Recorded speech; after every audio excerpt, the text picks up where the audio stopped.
कुंज बिहारी श्री हरिदास गोपी भाव रसधार में आप सभी का बहुत बहुत स्वागत है।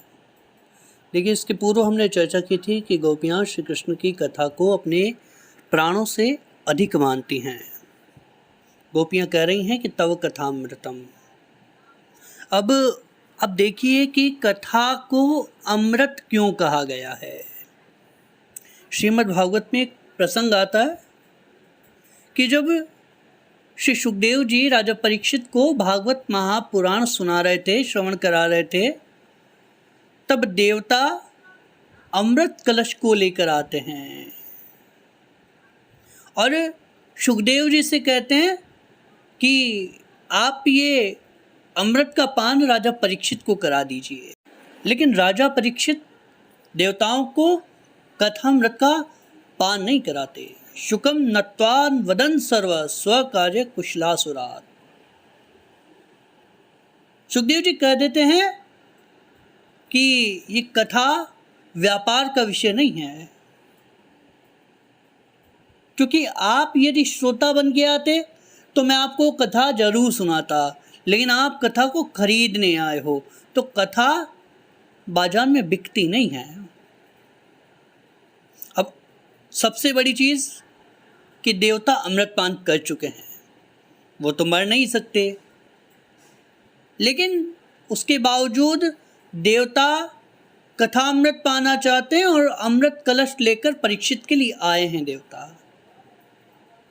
तो अब आप देखिए कि फिर भी सुखदेव जी मना कर देते हैं। इसका मतलब यही है कि जिसने कथामृत का पान कर लिया उसके जीवन से इस संसार के जितने प्रपंच हैं, जितने क्लेश हैं, जितने भय हैं, सब स्वतः निकल जाते हैं। और देवता यही तो चाहते हैं।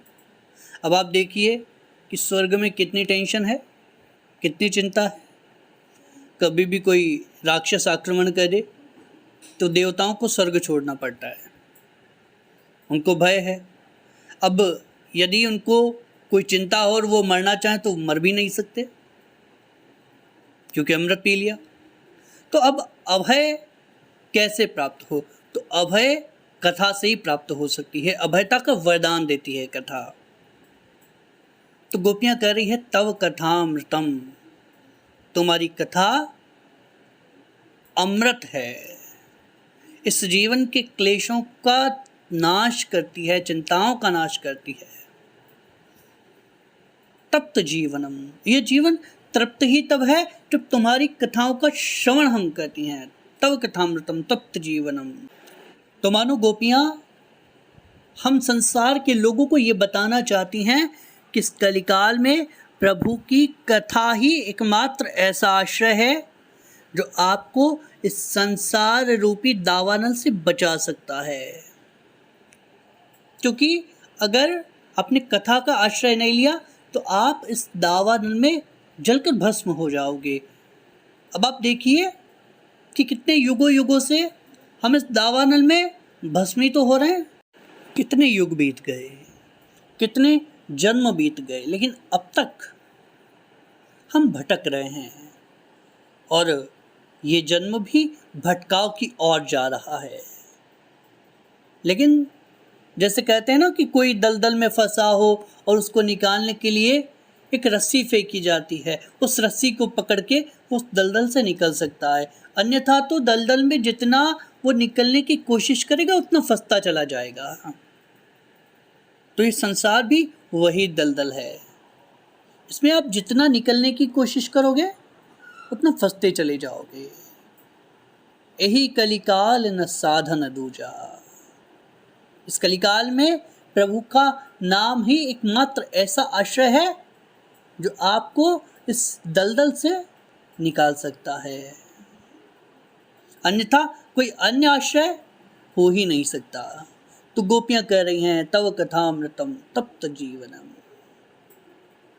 तुम्हारी कथा इस जीवन को एक ठोर देती है, एक विश्राम देती है, एक आश्रय देती है। अन्यथा तुम्हारी कथा के अलावा इस जीवन की व्यथा मिटाने वाला कोई और साधन नहीं है। अब आप देखिए कि जब भी आप ठाकुर जी की कथा श्रवण करने का मन बनाएंगे, कथा श्रवण करने का प्रयास करेंगे, तो आपका कथा में मन नहीं लगेगा, क्योंकि आपके जन्म जन्मांतर के पाप एक साथ प्रस्फुटित हो जाएंगे, आगे आ जाएंगे। वो नहीं चाहते कि आप कथा सुने, और उसी कारण आपका कथा में मन नहीं लगता। लेकिन आपने उस मन को एक तरफ रखकर फिर भी कथा सुनी, तो धीरे धीरे आपके पाप जलना शुरू हो जाएंगे, भस्म होना शुरू हो जाएंगे, और आपको पता भी नहीं लगेगा कि किस तरह से आप प्रभु के निकट जा रहे हैं। और एक स्थिति ऐसी आ जाएगी कि उसके बाद अब कथा के बिना रह नहीं पाएंगे। लेकिन जो लोग कहते हैं कि भाई जीवन बीत गया, बहुत कथाएं सुन ली, तो उनके लिए बाबा तुलसी कहते हैं, राम कथा जे सुनत अघाई, रस विशेष जाना तिह नाही। जो राम कथा सुनते सुनते अघा चुके हैं, जो ठाकुर जी के गुणानुवाद सुनते सुनते अघा चुके हैं, उन्होंने अभी तक वास्तव में ठाकुर जी की कथा का मर्म ही नहीं जाना, उसमें प्रवेश ही नहीं किया। गोपी भाव रसधार में आज के लिए बस इतना ही। हमारी श्रृंखला से जुड़ने के लिए चैनल को सब्सक्राइब कीजिए, बेल आइकन पर क्लिक कीजिए, और अगर आप लोग हमारे साथ इंस्टाग्राम पर जुड़ना चाहते हैं, अपने कोई भी सवाल हमसे पूछना चाहते हैं, तो लिंक हमने डिस्क्रिप्शन में दे दिया है। कुंज बिहारी श्री हरिदास।